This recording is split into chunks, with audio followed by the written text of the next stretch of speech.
Hi, this is Beersborn. Welcome back to AP Art History. We're talking about the Global Traditions chapters, specifically the Pacific Islands. And in this video, we're going to take a look at a pair of objects, the Malagan display and the Malagan mask, both of which come from the indigenous cultures of Papua New Guinea.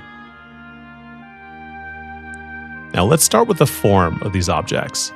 The mask is made out of carved wood.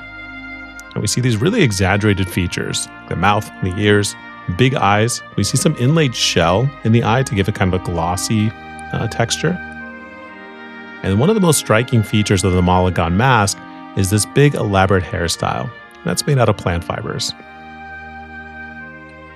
Now, the Malagan display that goes along with this is a series of figures. And each one of these sculptures is, again, wood, plant fiber, shell, also some feather, if you look up on the top. And these Malagan display figures are pretty big. They have their own stage that are built for them. And we see these large sculptures that populate that stage. They can be up to 3, sometimes 4 feet tall. Now the content, what we're looking at here, the mask is a human figure. And they have a lot of consistent features. A lot of emphasis on the mouth. We see these big extended earlobes. The people of Papua New Guinea, the men would oftentimes pierce their ears with large plates that would extend the earlobes and kind of stretch them down like we see here. And those hairstyles, what you'll notice is that the hair is mostly on the top of the head and it's shaved on one side. That's a reflection of a practice in their culture to shave the side of your head when you're in mourning. Mourning meaning when you are acknowledging the death of a loved one. So that hairstyle is something that's closely associated with death.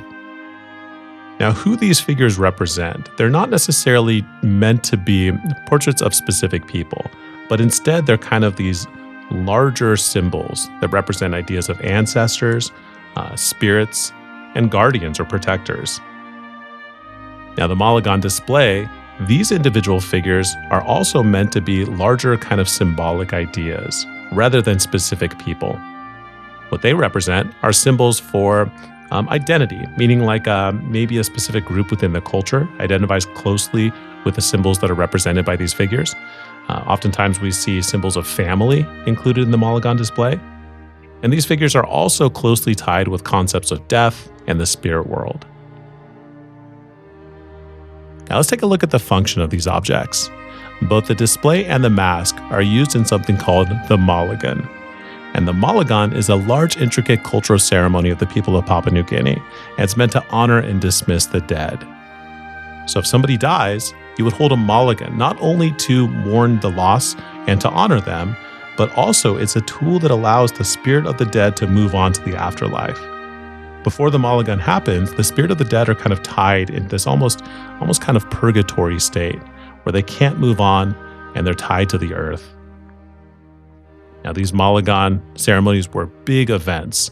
They were days long, sometimes even weeks long, huge feasts. Everybody in the community would gather around, and they're very expensive.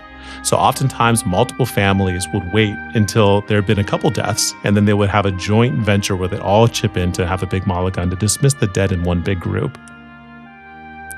So during the Malagan, men would put on masks and perform dances, and at the height of the ceremony, the Malagan display is unveiled. At the end of the Malagan, both the mask and the displays were destroyed. The masks were typically burnt in a fire, and the figures of the displays were left out to rot. They would usually be put in the forest or maybe in a cave and just left to naturally decay. That act of destruction, the burning of the masks, the decay of the sculptures, is what allows the spirits to move on. It cuts the tie between the earthly realm and letting the spirits move on to the afterlife. Now let's talk about the context of that a little bit deeper. There are a couple things that I think are worth putting in your notes. For one, the objects that are associated with the Malagan are each one unique, meaning that the masks that we see in one Malagan event will never be repeated in another Malagan. The figures that we see in the display are each one unique, never to be repeated. If you are somebody who lost a loved one and you're paying for a Malagan to take place, you would have an artist create these objects for you.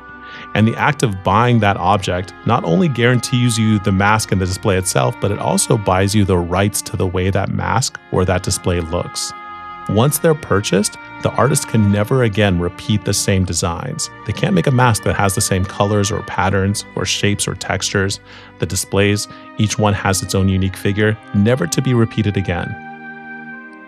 And because these are not meant to survive the Malagan, at the end, they're all destroyed, which makes these kind of unique objects. It's rare that we see them because not many have survived the Malagan. They're not intended to. Each one is its own unique instance that ultimately disappears at the end of the ceremony. All right, we'll leave it there today. Thanks for joining, and I'll see you next time.